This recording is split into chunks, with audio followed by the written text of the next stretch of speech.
Let's be honest, there's no shortage of platform these days when it comes to running paid ads. But how do you know which platform is going to be best for your business in order to get you the best possible returns from your advertising efforts? Well, in this video, I'm going to be breaking down the key differences between the three major platforms out there at the moment: Facebook, LinkedIn, and Google, to help you decide where the best place is to spend your advertising budgets and make sure that you're getting the best possible returns. Let's get into it. So before we get into the nuances here and the considerations or questions you should ask yourself about which platform to go on, we need to understand the core foundations that makes each platform different. So firstly, let's start with Google Ads. So the main differentiator with Google Ads when it comes to social media platforms, Facebook, LinkedIn, Twitter, or any other social platform out there, is that you can target based on keywords, which makes it very, very effective to find the right people at the right time. Because let's say, for example, you're selling accountancy services, you could actually target and show ads when people are searching for accountancy services in London, accountancy services near me. So by targeting a keyword like that, you are only going to be showing your ads to people who are actively looking for your services. One of the biggest mistakes people make when it comes to running ads on Google, though, is they don't necessarily think about the intent behind certain keywords. For example, if somebody is just searching for accounting, that doesn't necessarily mean that I'm looking for an accountant for my business. So you really want to think about those longer tail keywords, the longer phrases that indicate that somebody has an intent to actually make a purchase. However, the potential downside with platforms like Google is because they are so saturated with other advertisers, because it's a relatively simple and easy place for businesses to get started on, or at least they see it as such, you can end up with very, very high cost per clicks in very competitive industries, especially where you have a high average order value or lifetime customer value. Things like solicitors, insurance companies have extremely high cost per clicks that can range around £30 to £40, sometimes even more per click. So if you're going in with a budget of say £500 or £1,000 to begin with, you could only be getting a handful of clicks coming through to your website. So it's definitely something that you want to be thinking about. And given that most websites only convert on average between 0.5% to 3% of visitors, you could seriously be limiting the amount of leads that you're actually able to generate. Now, there are a number of ways you can increase the conversion rate of your website or landing page, but that's outside of the scope of this video. So I'm going to link to another video somewhere up here and in the description below that walks you through the best practices to start getting your landing pages converting much higher. Now, the next platform a lot of people tend to flock towards is Facebook. The great thing about Facebook is that you can really get very granular in terms of the type of people you are targeting, because it works on interest-based targeting as opposed to keyword. Now, the obvious downside to this is you obviously can't target people based on what they are actively looking for. Facebook does have a number of targeting options which supposedly correspond to certain life events, like if somebody's recently moved or somebody's recently married.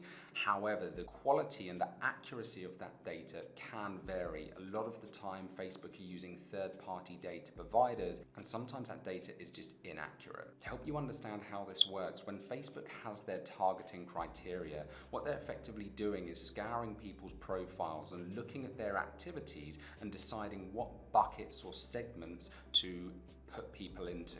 So for example, if once upon a time I listed on my profile that I was a business owner, Facebook might categorize me in the business owner category. However, I may have closed my business down 10 years ago, but I'm still listed in that category because the activities and the pages that I follow make Facebook think that I am still an active business owner. So it's really important to bear this in mind. So just because you're targeting, a certain job role, a certain interest, or maybe saying people who have dogs or pets, that doesn't mean those people still have a pet. Their pet may have died, they may have left their job, they may be doing other things now. But because those people still have signs to Facebook that they are still in that profession, you might be targeting them incorrectly.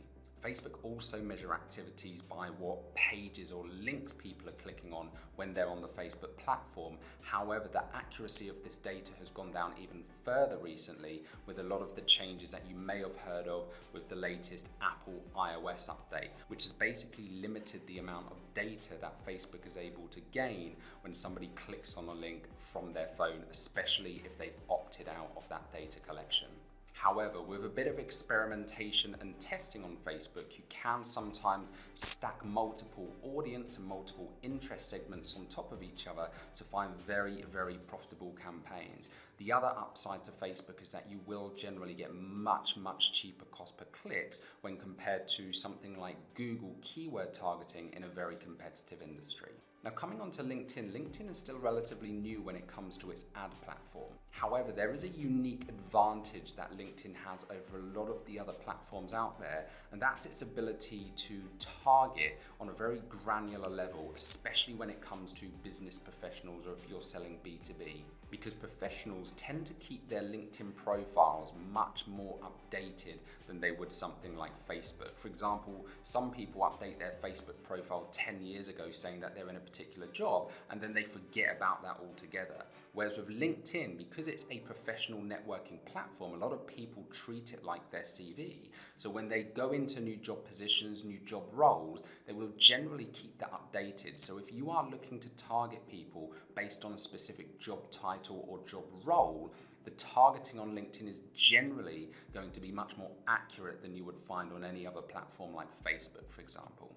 Now, if you are in B2B, before you go and rush out and try and pour a load of money into LinkedIn, there is a potential downside here to be aware of, that LinkedIn as an advertising platform can be pretty expensive, which makes it a prohibitive factor for a lot of small businesses and startups out there. In some campaigns, you could be looking at, similar to Google in competitive industries, around a £20–30 cost per click, sometimes even more. However, by taking a full funnel advertising approach on LinkedIn and gradually passing people down each stage of the buyer journey, each stage of the funnel, you can significantly reduce the cost in order to reach someone and turn them into a buyer. This is generally better for B2B anyway, because it's going to be longer buying cycles. So you want to be nurturing that individual for a bit longer before they're ready to make a purchase. I have actually been thinking about doing a separate video on LinkedIn ads to really help you build out a highly profitable campaign. So if that would be useful for you, drop a comment below to let me know, and I'll see if I can add it onto the upcoming videos. Now, coming on to the main considerations that you need to have when it comes to picking an ad platform, there's a few things that you really want to think about before you dive into this. The first thing is going to be your internal resources in terms of your team members, who you have on the team, and also your team's skill level. For example, for platforms like Facebook and LinkedIn, because this is effectively interruption-based advertising, whereby you're interrupting people who are scrolling through their feeds a lot of the time, you want to make sure that you have somebody who can write very compelling and effective copy for the ads, and also a designer who can make very compelling imagery that's really going to stand out, grab people's attention in the feeds. With Google Ads, this isn't so important because you only have a few characters that you can put in a Google ad anyway,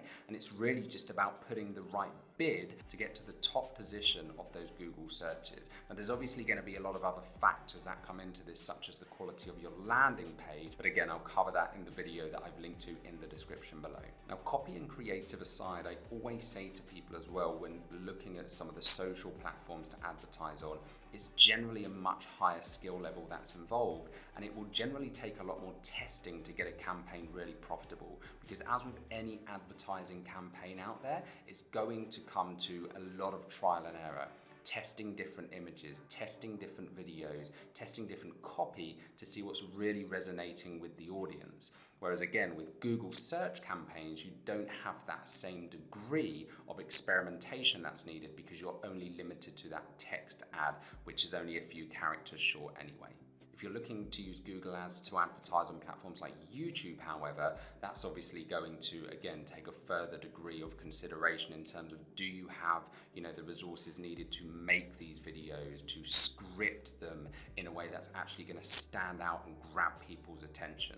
Now, the other thing that is worth considering here, whilst I've based this video on Google, Facebook, and LinkedIn, there are a range of other ad platforms out there, right? There are platforms like Quora, Reddit, Twitter, TikTok, so many different platforms that you can be running ads on. And they all have their own nuances, advantages, and disadvantages. For example, on platforms like Twitter, you can actually target people based on specific profiles that they follow, whereas on Facebook, you don't have that same level of granularity. So whilst you can do interest-based targeting on certain high-profile celebrities, Facebook doesn't allow you to target based on every single page that somebody is following, whereas Twitter, you can actually say if people are following a certain profile, you will target them. So that can make it very effective actually when trying to really drill down in terms of the interests that somebody might have.